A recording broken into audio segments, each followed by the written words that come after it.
And now, Elliot Maras, broadcasting live from AAPEX. Hello and welcome to the second day of the Professional Tool and Equipment News live broadcast from the floor of AAPEX 2012. In the PTEN Tool and Equipment Lounge, booth 1061, I am Elliot Maras, the editor of PTEN, the Independent Tool Authority. Hi, I'm Sarah Shellstrom, the publisher of VehicleServicePros.com, the official website for professional tool and equipment news, professional distributor, and fleet maintenance magazines. Elliot and I have a great lineup for you guys today, brought to you by and sponsored by Launch Tech and Mayhew. But first, Elliot, why don't you tell me about some of the seminars that you attended this morning? Well, there were some excellent seminars this morning. I got to see a technician panel with some shop owners talking about some issues about getting the correct information from the OEs and the aftermarket suppliers to the service shops. That's a very, very important topic that's taking on more importance as we move more and more to computer-based communications. There was also an excellent session on mobile marketing, an increasingly important communications channel to the service industry. Excellent. So who do you have lined up first to talk to this morning, Elliot? Well, before we get into the first interviewee, I just want to mention that helping us with additional show coverage will be P10's newest edition, Wrench and Roger, sponsored by Mitchell 1. Wrench and Roger will be giving viewers a first-person perspective of the show through video footage of his experience as an AAPEX attendee. On with today's show, sitting with me here is David Fred. Good morning. David is National Sales Manager, North America for PCL Air Technology, suppliers of products for tire inflation needs, including tire inflation equipment, nitrogen inflation systems, tire pressure gauges, tire tools, air chucks, and safety and protective equipment. David, tell us a little bit about what you do. Well, PCL Air Technologies is based in the United Kingdom, England, Sheffield, England, and have decided since their inception in 1938, they finally decided to come to the United States. So I've joined the team to help them establish their name and their product line across the United States, North American market with the tool and equipment distributors, tire dealers, tire suppliers, that sort of thing. Okay. Do you have some new products to show at the show? We do. We have a very unique inflation systems. We have handheld analog inflators, digital tire inflators. Both are accurate to within 0.5 psi. And we also have wall-mounted automated inflators, which inflate all 4 tires at one time. We have a brand new prototype model nitrogen generator, which when it's ready for the market, will be able to inflate 4 tires with nitrogen, 98% accuracy, in about 5 minutes. Okay. How pervasive are nitrogen inflated tires today? Well, nitrogen hasn't quite caught on the way we had hoped, only because it's a relatively unknown process. But the more people become aware of it and the more they understand what it does for their tire safety, the tire longevity, it's a better process than just using compressed air. It runs cooler, it's more stable. The cost far exceeds, or the benefits far exceed the cost. I think it's something that's coming into vogue and going to be more prevalent as time goes on. Okay. Now, does a nitrogen-inflated tire leak less quickly than compressed air? No, not at all. That's a very good question. The molecules of nitrogen are much larger than compressed air. Therefore, it's more stable, it runs cooler, lasts longer. There's no deflation due to seepage. It's a much better process. Okay. Do the nitrogen tires create a new market opportunity for service shops? Well, of course, this is a process and a sales opportunity that the shops can and should charge for this service. Some folks add it to the service when they buy a new tire, but for just maintenance and that sort of thing, dealerships, for example, do offer it and do charge for it. Okay. Now, nitrogen tires are not new, are they?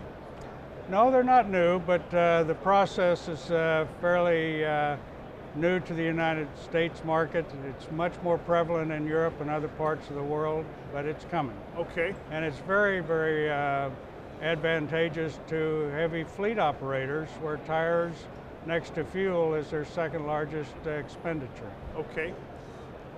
Are the nitrogen tires a fad? I'm sorry? Are they going to be a fad? No, not at all. It's just like we have TPMS that everybody thought was going to be a long time coming. That's here now.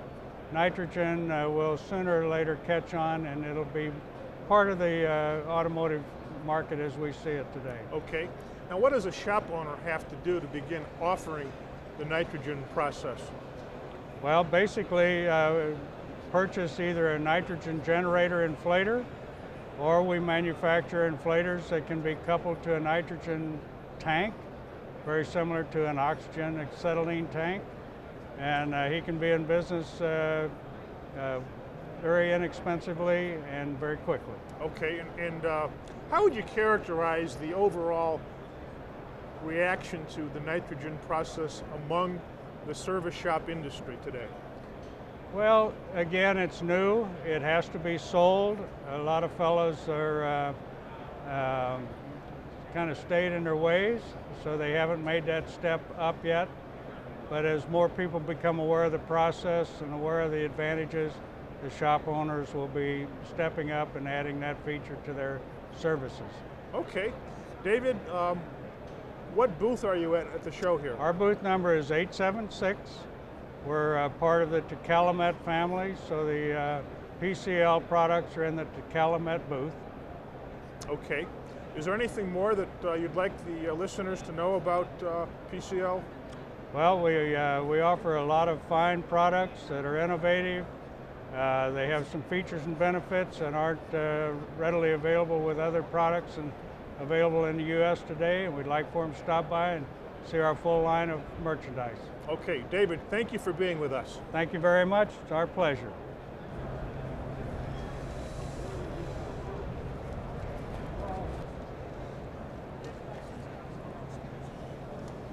Okay, joining us now is Bob Greenwood of the Automotive Aftermarket E-Learning Center. Bob, thank you for being here. How are you? Very good. Now, Good. Bob's area of expertise is very broad. His seminars cover a very wide range of business topics for aftermarket professionals. Bob, just give us a little bit of an idea about your background. Well, I've been in the aftermarket industry now for 36 years, working exclusively in the independent shop sector. We actually develop businesses, growing their bottom line, focused on bottom line development, as well as to build the culture of their shop properly so that it can meet the expectations of the future. So we're always looking 3 to 5 years out as to what our clients need. Okay. What do you see as the single greatest challenge facing the aftermarket shop today? Greatest challenge is obviously going to be personnel development and retaining competency. It is all about competency today and moving a shop forward. They've got to have talented people. But we break it down into 3 scenarios where we'd like to develop an automotive service shop TAP, T-A-P, where T stands for a team culture, putting that team together, recognizing the diversity of talent that's going to be required in a service shop moving forward, from a tire installer right to a high-end diagnostic individual. So this team has to understand and work together. The second thing is A for accountability, where management must make the team accountable, and we are only accountable to really one individual, and that's the end consumer, the client. So we have to be able to make sure we're doing that. And because it is a process, it takes anywhere from 2 to 3 years to really develop that culture, you're looking at P for perseverance, sticking it out. So it's a challenge for the independent shop, and we've got to encourage them where the industry together has to work better together to support the independent shop, to understand their business. Okay. Boy, those are 3 very big areas, and I wish we had time to delve into every one of them in depth, but let's start with the culture. What is lacking in the culture of most shops today? It's really the trust sometimes between the staff and management, and has management really done the job properly to explain where the shop's going, why we want to go down this road and how we're going to do it, and what your role is. One other thing too is that the industry is still talking about a job versus a career. We truly believe that we're moving from a trade into a profession. We don't need the slowest learners, we need the sharpest people coming into this industry, because the challenge of technologies in every vehicle is huge. Dealing with a consumer who doesn't understand it, just likes to drive it. Okay. Now, a lot of shop owners are aware of the various technical education resources out there. How aware are most shops of the business management resources out there today? I don't think they're aware enough, Elliot. You're looking at a situation where the perception of business training is really a sales seminar, where in fact, good business acumen, good business education is really understanding the whole principle of why we have to go somewhere, not a training seminar of just, this is how you do it. Okay. Now, one of your seminars focuses on how suppliers can increase a shop's net profit. Can you give us a brief overview of this topic? The relationship between an independent shop and their chosen supplier has to tighten up. Both parties have to understand each other's business. You can have a good supplier, but if a good supplier goes bankrupt, do the math, we're in trouble. Right. But the relationship between a shop and a supplier has to come closer together. We're looking at suppliers being able to come in and understand your business, the shop owner's business. We understand where you're going, how you're going to get there. But we also understand and start talking to you in business principles. Not how your sales are, how are your build hours? Those kind of things are very, very critical to understand. Okay. You know, recently I've become aware of some very interesting studies that some of the original equipment companies are doing about the way shops are run. Have you had a chance to see some of these studies, Bob? Not specific ones on that one. I just think it's fascinating that some of these companies are actually spending some serious time and money in researching the way shops are run. So maybe some of those companies are going to get more involved in taking an active role in helping shops run more professionally. Okay, we're kind of coming to the end of the time allotment, Bob. There's a lot we could talk about. Do you have any other points you want to make? I really believe that people have got to understand that education and business development is an investment that's required today. When you're looking at an average technician requiring 100 hours of training a year just to stay level, management requires 6 to 8 days a year minimum to stay level in their knowledge. So it's a continuous investment that's got to be recognized. It is not a cost to your business. You do get a return on it. Okay. And Bob, how do people get in touch with you? Please go to our website, www.aaec.ca. www.aaec.ca. Correct. And you're based in Canada, correct? Yes, we are, but we travel North America. Okay. Bob, thank you very much for being here. Thank you, Elliot. Okay. Okay, and now we're going to switch to a commercial.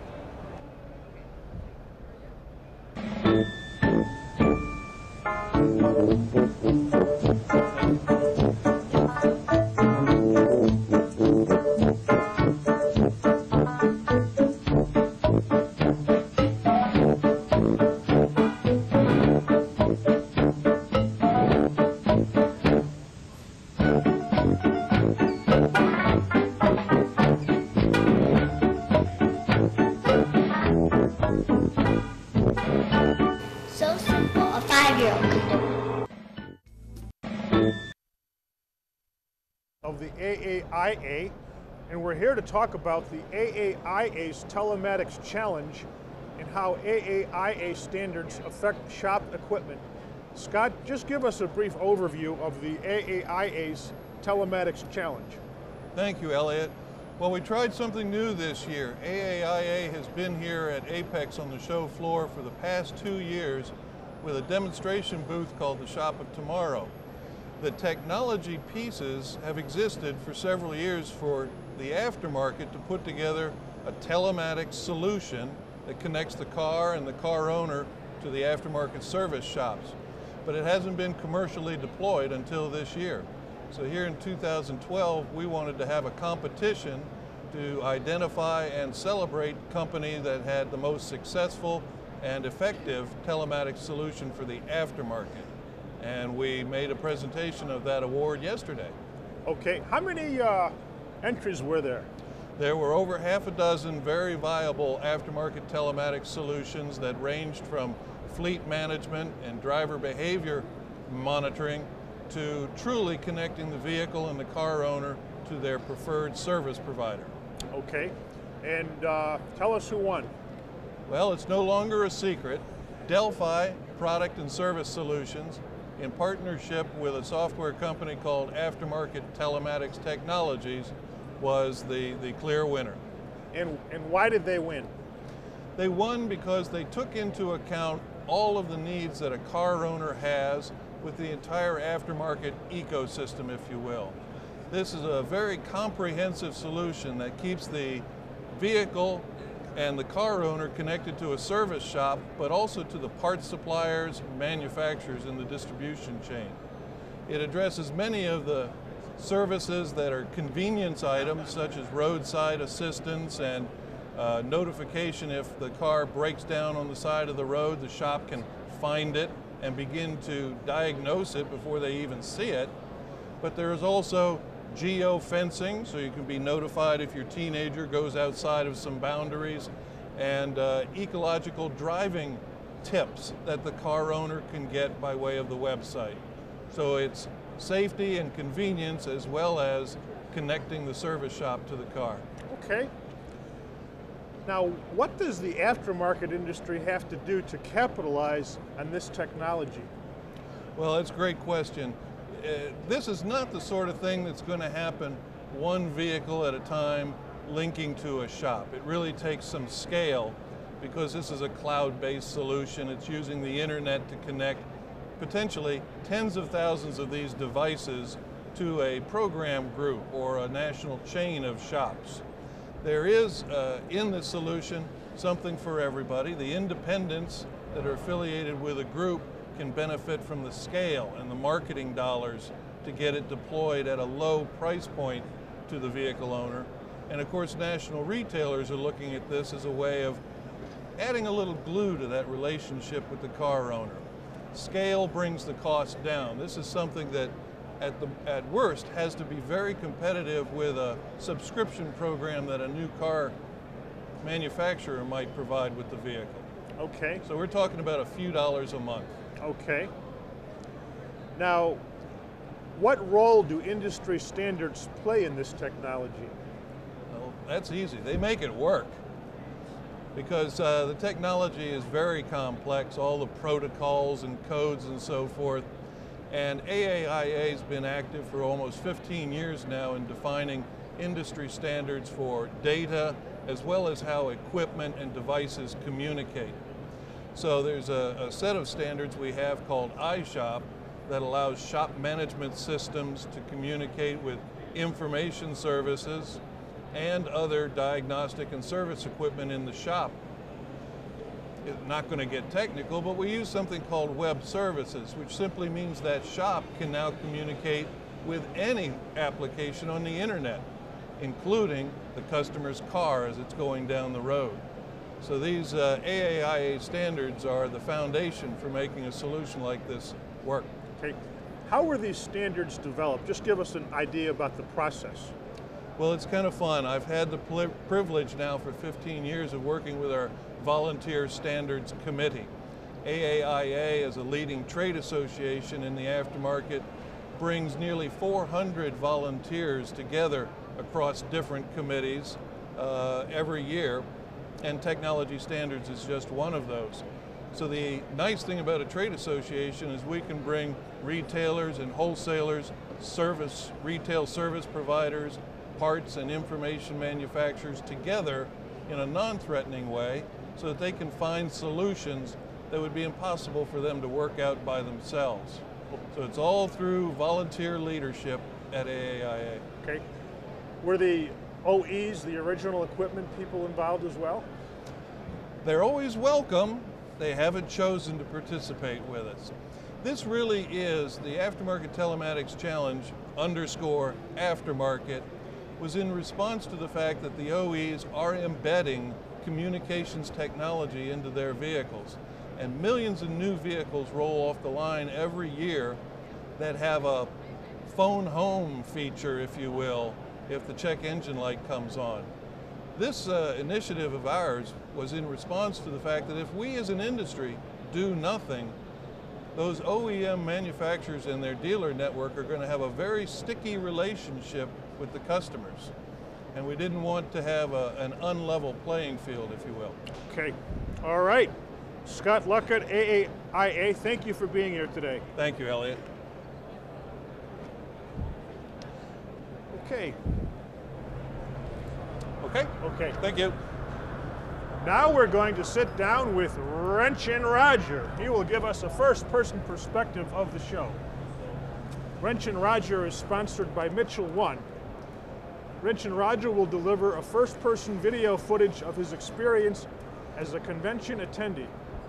Wrenchin' Roger, this is the second day of the show. Did you see anything out there today? Saw a lot of cool things today. Delphi has a new scan tool. And in the automotive business, Delphi makes parts, fuel pumps and stuff. Scan tool, it actually looks like a really good tool. It's on a tablet, has a J2534-2 device, which means I could get a factory subscription and program a vehicle. I saw a brand new smoke machine where I could find vacuum leaks and turbochargers, which you can't do with a regular smoke machine. Redline just came out with that. Redline has that machine. Yes. And tell us what's unique about that machine. Well, it's 20 psi of pressure.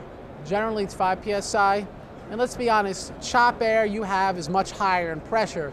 It's just that there's regulators in these machines. And I'm guessing the way they work, you don't want to like blow out the fire that makes the smoke. So there's all the science behind it. They figure out how to make it in a very reasonable size and a high enough pressure where we could find those leaks.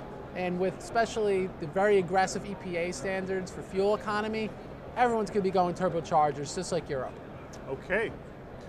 And I understand that we have another video to show of one of your interviews on the show floor? There's always a video, Elliot. Okay.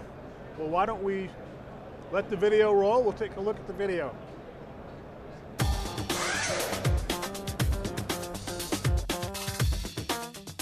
I just flew in from New York and I can't wait to register for AAPEX. Welcome.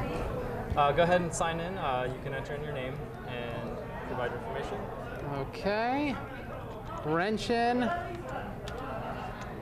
Whoops. Roger. There we go. Okay, let me go that for you.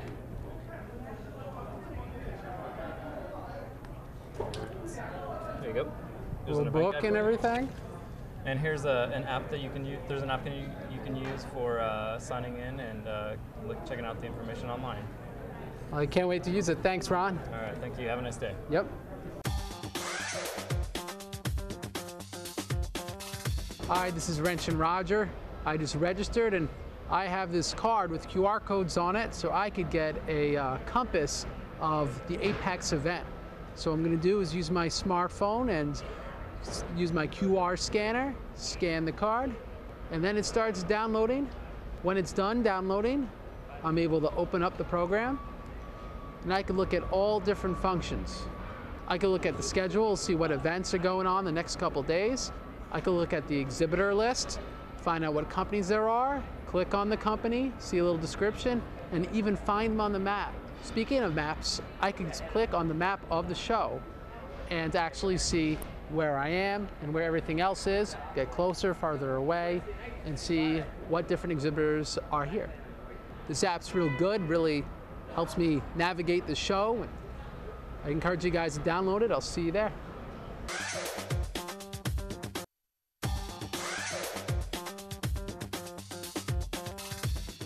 The other piece of equipment I want to tell you about is a piece of equipment that just came out earlier this year, which is called the Air Complete. And what that machine does, it's a typical evap smoke machine that half a PSI, but it's got a built-in air compressor. So this machine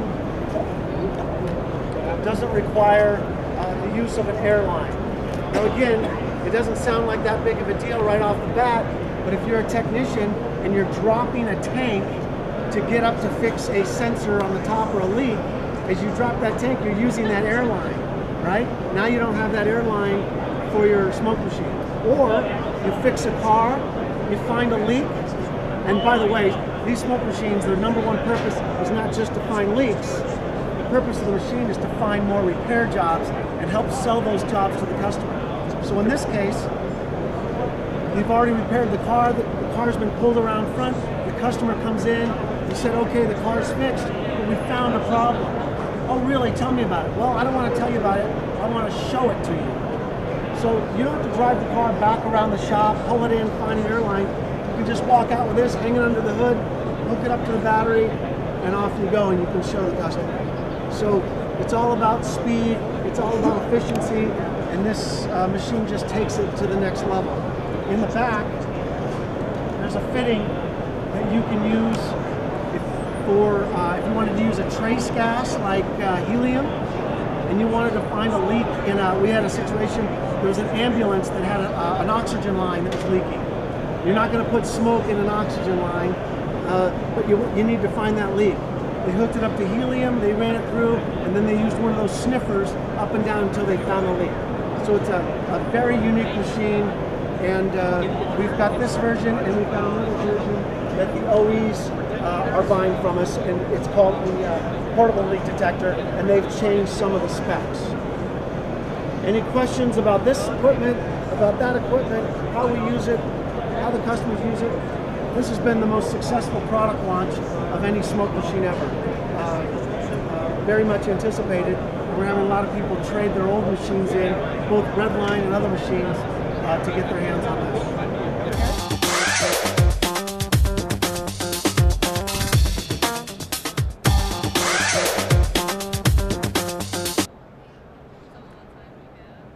Very good. Well, we're going to be hearing more from Wrench and Roger and his first-person perspectives of the show later on today. Wrench and Roger, go to it. Sounds good.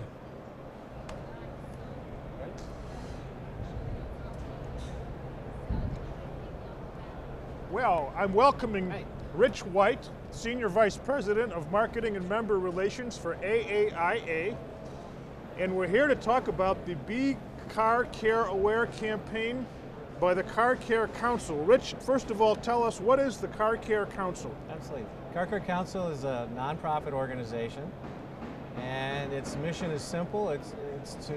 Purpose is to educate consumers about the benefits of taking better care of their car, the benefits of routine and regular and proper vehicle maintenance and care and repair.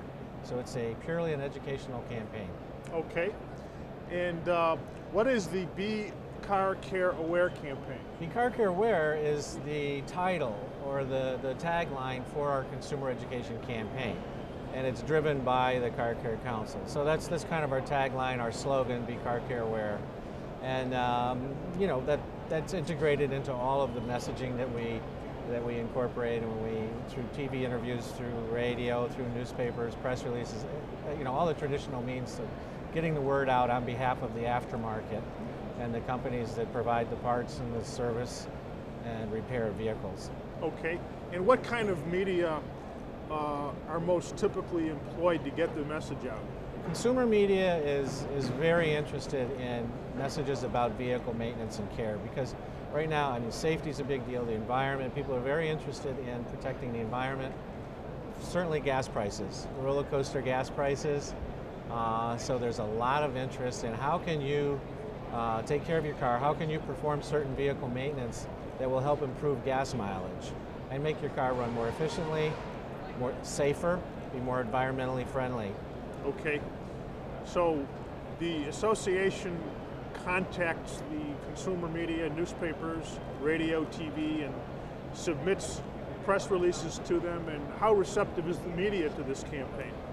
The consumer media really likes it because their audience, their readers or their viewers, or the radio, their listeners, bloggers, it's big online. I mean, we get the print, the traditional print and broadcast and online media. It's very interested, they like the content. And we are credible, Car Care Council is a credible third-party source of information.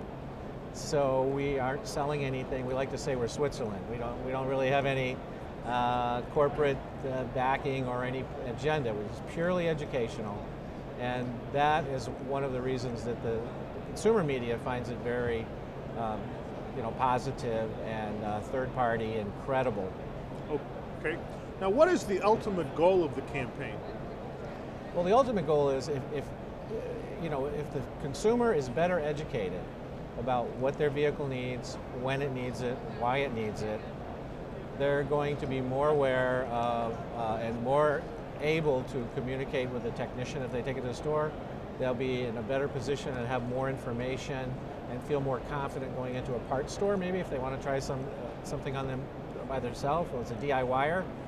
And they're less likely to find themselves in a situation where they don't understand or they might feel that they've been taken advantage of. So if they have those resources and those tools, before they go in, they're going to feel more confident and have a better auto repair experience, and that's good for the aftermarket.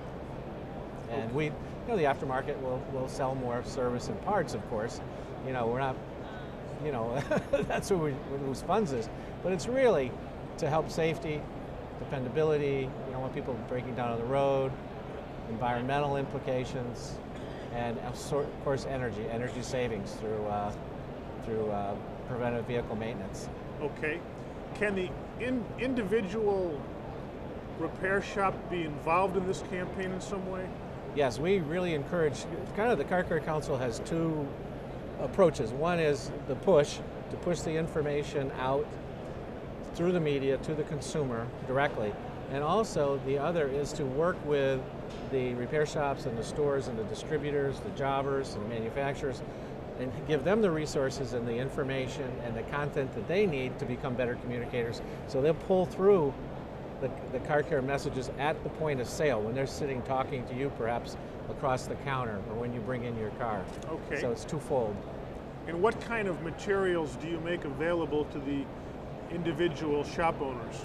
Well, we have on our website, there's a section just for the shop owners, and we call it the toolbox, the industry toolbox. And in there, there's press releases, there's radio PSAs, there's banners, there's kits of marketing materials for National Car Care Month in April, Fall Car Care Month in October, and just to help them be better communicators throughout the year. So we have a lot of information and resources, because we want the shops to be better communicators and have that material at their fingertips that they can share with the consumers. Okay. So if an individual shop owner wants to take a more visible role in his community as a safety educator, you're giving him the tools to do that, correct? That's right. We see that as a big part of our job, is to help the industry at all levels be better communicators, have that information that is prepared for the consumer, written for the consumer, layman's terms that they can understand, so that when the customer comes in, they can say, well, according to the Car Care Council, here's this little guidebook. According to the Car Care Council, here are some of the things you need to do to your vehicle at this vehicle mileage frequency or this time. So they can look to us, the credible third party, that's providing this information. It's not, Bob's repair shop, but here's what the Car Care Council says to do, and Okay. It works. Well, it looks to me like there's a great opportunity for any shop owner out there that wants to increase his visibility in the market he serves or she serves to get out there and become a well-known expert in car care. Am I correct about that, Rich? Absolutely, and we encourage everyone in the industry to take advantage of this campaign. It's for the aftermarket. It's on behalf of the aftermarket industry, and there's a website, carcare.org, and all the information, all the tools, the resources that any repair shop or parts store or jobber, WD, would need to get involved in the campaign. It's all free. Okay, and how long will the campaign continue for? Probably forever. There's an estimated $67 billion in unperformed vehicle maintenance every year. That's a lot of work. That's a lot of business that's kind of left on the table. So a lot of possible business out there. And we do vehicle check events during the National Car Care Months, and about 41-point inspections. They're free of charge. And we find that about 8 out of every 10 vehicles need something. They need a belt, they need a hose, their tires need alignment, there's a light out, filters are clogged, tires are underinflated. All of those things impact safety and fuel efficiency. Okay, well it sounds like you're doing a lot for the industry, and I hope that the industry members out there take advantage of this excellent opportunity. I hope they do too. Thank you very much. Thank you, Rich. Thank you very much. Okay. Now we're going to switch to a commercial. Join the Airvolution. GuardAir is a world-class manufacturer of pneumatic-powered tools used for industrial cleaning and maintenance, including safety air guns, siphon guns, gun vacs, and pneumatic accessories. All products are designed with an overriding emphasis on operator comfort, protection, safety, and to meet OSHA standards. GuardAir products are designed, manufactured, assembled, tested, packaged, and shipped from our state-of-the-art facility in Chicopee, Massachusetts. We invite you to explore our website at guardaircorp.com to learn how GuardAir tools can meet your industrial cleaning needs, and you will feel the difference. Join the Airvolution. We're speaking with Robert Kimbrough, Standard Motor Products, and we're here to talk about tire pressure mounting systems. There is a panel discussion today, or I should say there was a panel discussion today, correct? There will be one on Thursday. I'm sorry, there will be a panel discussion on Thursday on collaboration, building stronger buyer-supplier relations. And Robert will be a part of that. Robert, welcome. Nice to be here, Elliot. Great. Tell us about the National Highway Traffic Safety Administration's new Federal Motor Vehicle Safety Standard requiring installation of a tire pressure monitoring system capable of detecting when one or more of a vehicle's tires is significantly underinflated. There certainly is a requirement by the federal government that all cars that were manufactured from 2000 to date be equipped with this safety feature. The feature itself monitors not only the fore tires but also the spare tire, so that it makes certain that the car driver understands when and how his tires are inflated in both warm weather, cool weather, whatever the situation may be.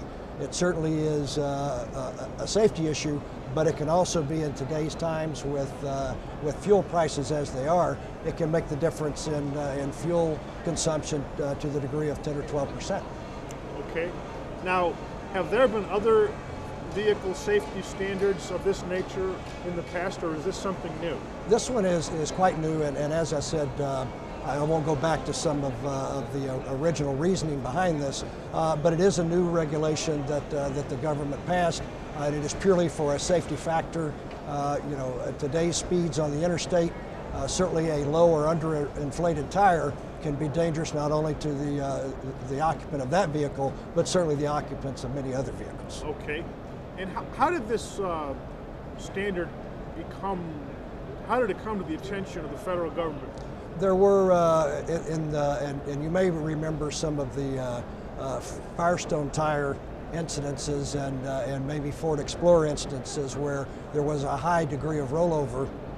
Certainly this particular one was brought into play after those types of instances came about, as well as there are now inertia monitors on vehicles so that they can certainly tell when a vehicle is moving to a degree that there could be a tip over. So okay. A number of sensors have been in place to certainly deal with this type of issue. Okay. And how aware is the general public of this issue? I think most of the general public is only aware of it the first cool morning in the fall when they have had their tires inflated through the summer months and spring months, and they get that first 30 or 25 degree morning, and obviously the air in the tires compresses, and there's less pressure, and they see this little tire with the yellow symbol that appears on their driver screen.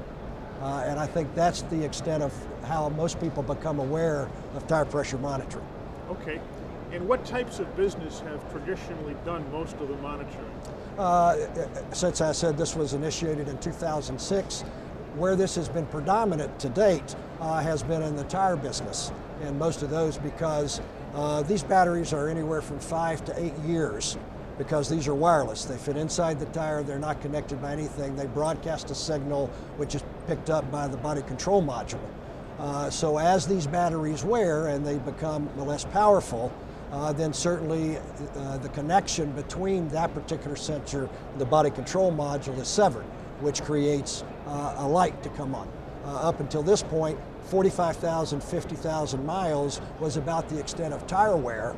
So as tires were replaced, certainly these in the early years were broken, a lot of different issues there. Today, it's usually a repack process where they just make certain that the valve stem and everything that's involved is replaced and it's in good working condition when tires are replaced. Certainly this brings into it a new aspect, which will be actually the service and repair of systems that are now starting to fail. Okay. And how active have general repair shops been in tire pressure mounting? I think that the really advanced tire shops have probably been, or repair shops, may have been into this for the last 12 or 15 months, but certainly it's becoming a very broad-based market now as the TPS batteries are starting to dissipate. And more of the guy who does the typical check engine light repairs are seeing these vehicles now coming in from their customers wanting to know how they can have this service performed. Okay. And what kind of equipment does the general repair shop need to have to do this job? Well, it's very interesting. There are a number of ways that TPMS has evolved. There are universal sensors which have a whole host of broadcast signals that they're capable of sending. Then there are the absolute original equipment replacements. And then there is a new type of process that Standard Motor Products is presenting to the market, which is called Cloneable Processes, where we actually take the identity off of the old sensor that has failed and apply that identity to the new sensor so that there is no what they call relearn process involved. And what the relearn process technically is it is giving the body control module information about a new component that is being installed and what location that new component is being installed in. And these relearn processes can take from 5 minutes to 45 minutes, depending upon the complexity of the vehicle and the manufacturer. Okay. And what kind of a revenue opportunity does this represent for a general repair shop? Well, as a revenue stream, it certainly is going to be a flat rate hour and some amount of markup on the products. But here again, the primary focus of this is the safety aspect for his particular customer. And I think that's where he's going to make an awful lot of inroads with his customer, is making certain that she or he knows that this is very vital to the safety of the vehicle and that they can depend on their local source of repair to take care of this for them, and there's no real need to go back to the OE dealership. Okay. And tell us, how can the attendees at the show learn more about tire pressure monitoring systems? Certainly we at our booth, we have displays and information, and certainly we have our product people there who are much better at the product aspect of this than I am. And certainly there are other companies in the business as well. There are no less than 5 or 6 tire pressure monitoring manufacturers here at the show, and you can get good, accurate information from any of them. Okay. And tell us a little bit about your role in tomorrow's panel discussion, Collaboration Building Stronger Buyer-Supplier Relations. Being with Standard Motor Products for 28 years and a host of sales positions, currently being Vice President of Distribution Sales, I've had the opportunity to see what works with customers and how you build the bridge to long-term relationships. And that's what we'll be talking about primarily tomorrow morning is what's important, how do you get there, how do you sustain a relationship, and certainly developing a relationship and sustaining it is much more beneficial, and it works well for both parties, much better than trying to develop new relationships every day. Okay. All right. Well, Robert, thank you for being here. Thank you very much, Elliot. I think it's a pleasure.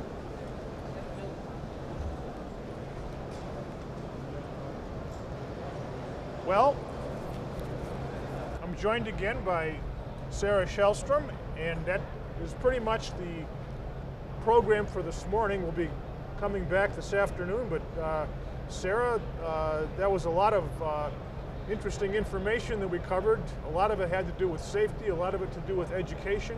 There are still lots of interesting seminars going on at the show today, lots of great things to see on the show floor.